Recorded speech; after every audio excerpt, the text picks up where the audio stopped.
दोस्तों आज के इस वीडियो में मैं आप सभी के लिए आपके BSc first year first semester zoology यानी कि cytology genetics and infectious disease से जुड़े हुए मॉडल पेपर लेकर आया हूं।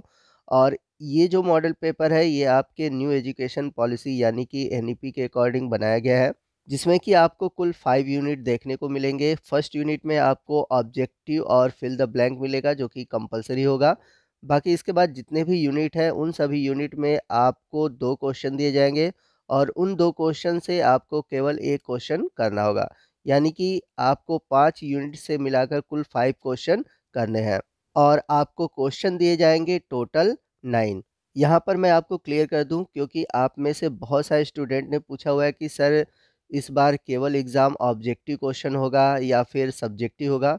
तो मैं बता दूं ये डिपेंड करता है आपके यूनिवर्सिटी पर। और यहाँ पर एक चीज़ और क्लियर कर दूं कि किसी यूनिवर्सिटी में अगर आपको केवल ऑब्जेक्टिव क्वेश्चन देखने को मिल रहे हैं तो ये केवल इस बार है। रीज़न इसका है कि कोविड जो महामारी चल रही है इस वजह से केवल ऑब्जेक्टिव क्वेश्चन हो रहा है। नहीं तो आपके आने वाले जितने भी एग्ज़ाम होंगे उसमें आपको ऑब्जेक्टिव और सब्जेक्टिव दोनों देखने को मिलेंगे। कभी भी केवल ऑब्जेक्टिव क्वेश्चन नहीं दिया जा सकता। इसका रीज़न भी है, आप खुद सोच सकते हैं कि साइंस में कभी पॉसिबल नहीं है कि ऑब्जेक्टिव क्वेश्चन हो, क्योंकि डिस्क्रिप्टिव भी क्वेश्चन होंगे। जैसे कि बहुत सारे ऐसे क्वेश्चन होंगे जिसमें कि आपको लाइफ साइकिल और फिगर बनाने हैं। तो जाहिर सी बात है ऑब्जेक्टिव के साथ साथ सब्जेक्टिव क्वेश्चन होंगे ही होंगे। तो यदि आपके दिमाग में डाउट है कि ऑब्जेक्टिव क्वेश्चन होंगे या सब्जेक्टिव क्वेश्चन होंगे तो क्लियर कर लीजिए, ये दोनों ही पैटर्न के क्वेश्चन आपको पेपर में देखने को मिलेंगे और इसी पैटर्न पर मैंने ये मॉडल पेपर बनाया हुआ है। तो मॉडल पेपर बहुत अच्छा है, इसमें जो क्वेश्चन दिए गए हैं, जो पैटर्न दिए गए हैं, वो आपके आने वाले एग्ज़ाम के अकॉर्डिंग है। तो वीडियो को आप ध्यान से देखिएगा और पूरा देखिएगा। तो आइए वीडियो की शुरुआत करते हैं और चलते हैं अपने पहले क्वेश्चन की ओर। तो यूनिट फर्स्ट में जैसा कि मैंने बताया था कि आपको ऑब्जेक्टिव और सब्जेक्टिव दोनों तरह के क्वेश्चन देखने को मिलेंगे। तो सबसे पहले है ऑब्जेक्टिव क्वेश्चन। तो फर्स्ट क्वेश्चन है Golgi operators is concerned with, यानी कि कोशिका में पाया जाने वाला जो गोल्जी ऑपरेटस है वह किससे संबंधित है। आपके ऑप्शन है, पहला ऑप्शन है सिक्रीशन, दूसरा है एक्सक्रीशन, थर्ड है एटीपी सिंथेसिस और लास्ट है डीएनए रिप्लिकेशन। तो आपको बता दें कि जो गोल्जी ऑपरेटस है यह एक तरह से जब कोशिका में प्रोटीन या लिपिड का फॉर्मेशन होता है तो उसके ये पैकेजिंग का काम करता है और आगे चल के सिक्रेटरी वेस्किल्स का फॉर्मेशन करता है। तो एक तरह से ये सिक्रीशन का काम करता है। तो आपका जो राइट ऑप्शन है ऑप्शन फर्स्ट है। चलते हैं सेकंड क्वेश्चन की ओर। सेकंड क्वेश्चन है cat cry syndrome is associated with chromosome number, यानी कि जो सिंड्रोम है कैट क्राई सिंड्रोम, जिसमें कि जो बेबी होता है वह अगर रोता है तो जैसे लगता है कि बिल्ली रो रही है। तो ये जो कैट क्राई सिंड्रोम है वह क्रोमोसोम नंबर यानी कि किस क्रोमोसोम नंबर में गड़बड़ी के कारण होता है। तो आपको बता दें कि क्रोमोसोम नंबर 5 में गड़बड़ी के कारण ही कैट क्राई सिंड्रोम होता है। तो आपका जो राइट ऑप्शन है ऑप्शन फर्स्ट है। आगे चलते हैं क्वेश्चन नंबर थर्ड की ओर। न्यूक्लियस इन्वेलप रीअपियर एट, यानी कि जो केंद्रक कला होती है वह कोशिका विभाजन के कौन से स्टेज में वापस दिखाई देने लगती है। आपके ऑप्शन है, पहला ऑप्शन है मेटाफेज, दूसरा है एनाफेज, तीसरा है टीलोफेज और लास्ट है साइटोकाइनेसिस। तो आपको बता दें कि जो टीलोफेज है यानी कि जो अंत्यावस्था है उस कंडीशन में आपको फिर से न्यूक्लियर एनवेलप या कह सकते हैं कि जो केंद्रक कला होती है वह वापस दिखाई देने लगती है। तो इस क्वेश्चन का जो राइट ऑप्शन है ऑप्शन थर्ड है। चलते हैं अगले क्वेश्चन की ओर। अगला क्वेश्चन है down syndrome is an example of. तो यदि आपने डाउन सिंड्रोम पढ़ा होगा तो उसमें देखा होगा कि जो 21 नंबर का क्रोमोसोम है वहाँ पर उसका जो नंबर है वो डबल हो जाता है। तो डाउन सिंड्रोम के केस में गुणसूत्र की संख्या जो होती है वो बढ़ जाती है। इस प्रकार से ये एक प्रकार का ट्राइसोमी है। तो इस क्वेश्चन का जो राइट ऑप्शन है ऑप्शन थर्ड है। चलते हैं ऑब्जेक्टिव क्वेश्चन के 5वें नंबर की ओर। एडिनोसिन इज, यानी कि एडिनोसिन है न्यूक्लियोसाइड, न्यूक्लियोटाइड, बेस या फिर शुगर। तो यदि आपने न्यूक्लिक एसिड पढ़ा होगा यानी कि डीएनए आरएनए पढ़ा होगा तो डीएनए आरएनए जो होते हैं वो 3 प्रकार के कंपोनेंट से मिलकर बनते हैं। फर्स्ट है फॉस्फेट ग्रुप, सेकंड है पेंटोज शुगर और थर्ड है नाइट्रोजिनस बेस। तो जो नाइट्रोजिनस बेस होते हैं इसकी 2 कैटेगरी है, प्यूरिन और पिरिमिडीन। और इन्हीं के अंतर्गत आता है एडिनोसिन। तो आपका यहाँ पर जो ऑप्शन सही है वो है बेस। तो राइट ऑप्शन है ऑप्शन थर्ड। चलते हैं अगले क्वेश्चन की ओर। अगला क्वेश्चन है who coined the term gene, यानी कि जो टर्म जीन है किसने दिया था। आपके ऑप्शन है, पहला ऑप्शन है मेंडल, सेकंड है जॉनसन, थर्ड है मॉर्गन और लास्ट है टैटम। तो आपको बता दें कि जीन शब्द देने वाले वैज्ञानिक थे जॉनसन। तो आपका राइट ऑप्शन है ऑप्शन सेकंड। तो चलते हैं यूनिट फर्स्ट के अगले टाइप के क्वेश्चन की ओर, जो कि फिल द ब्लैंक है। तो यहाँ पर मैं आपको बता दूं कि हो सकता है आपके एग्ज़ाम में केवल ऑब्जेक्टिव क्वेश्चन ही पूछे जाए, फिल द ब्लैंक नहीं पूछा जाए। इनकेस आपके एग्ज़ाम में फिल द ब्लैंक पूछा जाता है तो उसके भी पैटर्न आप देख लीजिए कि किस तरह के या किस स्टैंडर्ड के क्वेश्चन आपसे एग्ज़ाम में पूछे जाएंगे। तो इसमें जो पहला क्वेश्चन है वो है intracellular digestion occur with the help of, यानी कि कोशिका के अंदर पाया जाने वाला कौन सा सेल ऑर्गेनेल्स है जो कि इंट्रासेलुलर डाइजेशन करता है। तो यहाँ पर आपका जो राइट आंसर होगा वो होगा लाइसोसोम। चलते हैं अगले क्वेश्चन की ओर। अगला क्वेश्चन है structural element of chloroplast is, यानी कि हरित लवक की जो संरचनात्मक तत्व है वो कौन सी है। तो आपको बता दें कि क्लोरोप्लास्ट का स्ट्रक्चरल और फंक्शनल एलिमेंट है थाइलाकॉइड।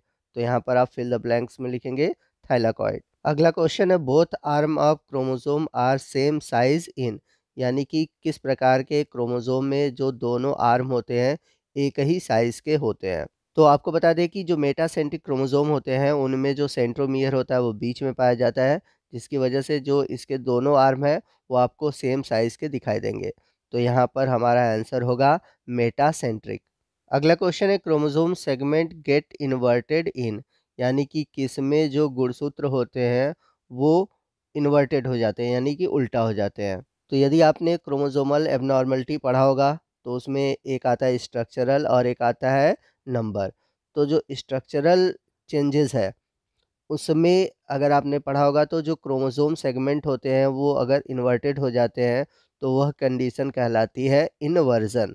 तो यहाँ पर आपका आंसर होगा इन्वर्जन। चलते हैं अगले क्वेश्चन की ओर। अगला क्वेश्चन है pentose sugar and base are join to form, कहने का मतलब अगर पेंटोज शुगर और नाइट्रोजिनस बेस जुड़ते हैं तो उसे हम क्या कहते हैं। तो इसका जो राइट आंसर होगा वो होगा न्यूक्लियोसाइड। चलते हैं अगले क्वेश्चन की ओर। अगला क्वेश्चन है DNA polymerase make new stand in direction, यानी कि जो डीएनए पॉलीमरेज एंजाइम है वह नया जो स्टैंड बनाता है वह किस डायरेक्शन में बनाता है। तो आपको बता दें कि जब डीएनए पॉलीमरेज नए डीएनए स्टैंड का फॉर्मेशन करता है तो वह 5 प्राइमर से 3 प्राइमर इंड की ओर फॉर्मेशन करता है। आगे चलते हैं यूनिट सेकंड की ओर। यूनिट सेकंड में आपसे 2 क्वेश्चन पूछे जाएंगे और उन 2 क्वेश्चन में आपको केवल एक ही क्वेश्चन का आंसर देना है। तो क्वेश्चन नंबर सेकंड है what are plastid, right their types, explain the structure of green plastid. तो आपको बताना है कि प्लास्टिड क्या होते हैं और प्लास्टिड कितने प्रकार के होते हैं।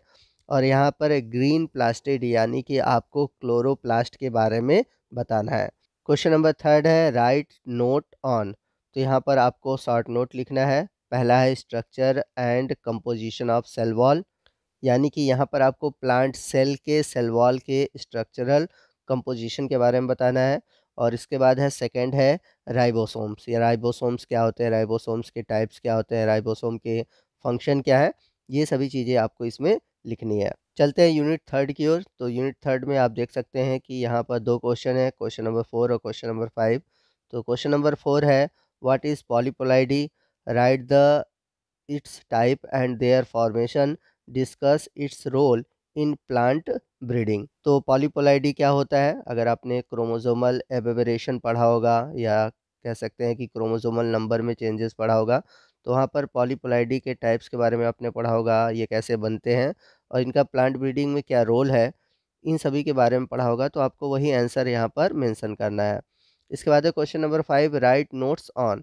यहाँ पर आपको शॉर्ट नोट्स लिखने हैं। तो इसमें पहला है any one of the giant chromosome, यहाँ पर आपको किसी विशालकाय क्रोमोसोम के बारे में लिखना है। इसके बाद है सेकंड सेक्स क्रोमोसोम। तो यदि आपने सेक्स डिटर्मिनेशन पढ़ा होगा तो सेक्स डिटर्मिनेशन में आपने ह्यूमन का सेक्स डिटर्मिनेशन पढ़ा होगा, उसमें सेक्स क्रोमोसोम पढ़े होंगे, तो उसी टॉपिक को यहाँ पर आपको लिखना है। चलते हैं यूनिट 4 की ओर। तो यूनिट 4 में आपसे 2 क्वेश्चन पूछे जाएंगे, क्वेश्चन नंबर 6 और क्वेश्चन नंबर 7। तो यहाँ पर क्वेश्चन नंबर जो 6 है वो है describe the various stage of mitosis in plant cell with help of diagram starting from prophase. तो यहाँ पर आपसे माइटोसिस के जो अलग-अलग स्टेज हैं उनके बारे में विथ डायग्राम पूछा हुआ है और यहाँ पर आपको स्टार्ट करना है प्रोफेज से और यहाँ पर प्लांट सेल से रिलेटेड दिया हुआ है। तो आप याद रखिएगा, अगर जूलॉजी में आप पेपर ये दे रहे हैं तो जूलॉजी के केस में आपको एनिमल सेल के बारे में रहेगा और यदि आप बॉटनी में देंगे तो वहाँ पर प्लांट सेल से रिलेटेड रहेगा। तो स्टेप सभी सेम होते हैं, बस थोड़े बहुत डिफरेंस होते हैं एनिमल सेल और प्लांट सेल के सेल डिवीज़न में, तो आपने ज़रूर पढ़ा होगा। तो आप इस बात का ध्यान रखिएगा कि जूलॉजी में आपको आंसर देना है या बॉटनी में। तो यहाँ पर फ़िलहाल हम जूलॉजी का पेपर सॉल्व कर रहे हैं, तो यहाँ पर हमें एनिमल सेल से रिलेटेड ही इसका आंसर देना होगा। क्वेश्चन नंबर 7 है राइट ब्रीफ नोट्स ऑन। तो यहाँ पर ब्रीफली आपको डिस्क्राइब करना है। पहला है टाइप्स ऑफ डीएनए और सेकंड है enzyme required during DNA replication, यानी कि डीएनए के जो रिप्लिकेशन है या फिर कह सकते हैं डुप्लीकेशन है या कह सकते हैं जो द्विगुणन है, उसमें कौन से एंजाइम भाग लेते हैं उनके बारे में आपको बताना है। चलते हैं लास्ट यूनिट की ओर जो कि है यूनिट 5। इसमें भी 2 क्वेश्चन पूछे जाएंगे, क्वेश्चन नंबर 8 और क्वेश्चन नंबर 9। तो क्वेश्चन नंबर 8 है what is Mendel's law of independent assortment. तो यहाँ पर आपको मेंडल के लॉ ऑफ इंडिपेंडेंट असॉर्टमेंट के साथ विथ एग्जांपल बताना है। और वही बात करें हम क्वेश्चन नंबर 9, यहाँ पे 60 नोट आपको लिखने हैं। पहला है ट्रिपेनोसोमा जो कि एक पैथोजन है और डिजीज़ कॉज करता है और सेकंड है एड्स। तो ये दोनों जो क्वेश्चन है आपके लास्ट यूनिट का 2 क्वेश्चन पूछा हुआ है। तो दोस्तों ये था हमारा आज का जूलॉजी का मॉडल पेपर। आपको पेपर कैसा लगा कमेंट करके ज़रूर बताइएगा और अपने दोस्तों में इसे शेयर करना मत भूलिएगा। वीडियो को ज़रूर लाइक करिएगा और यदि आप हमारे चैनल पर नए हैं और अभी तक आपने हमारे चैनल को सब्सक्राइब नहीं किया हुआ है तो प्लीज़ चैनल को सब्सक्राइब कर लीजिए, ताकि जब भी मैं इस तरह के इन्फॉर्मेटिव वीडियो आपके लिए बनाऊँ उसका नोटिफिकेशन आपको मिलता रहे। तो मिलते हैं अगले वीडियो में अगले टॉपिक के साथ, तब तक के लिए जय हिंद, जय भारत।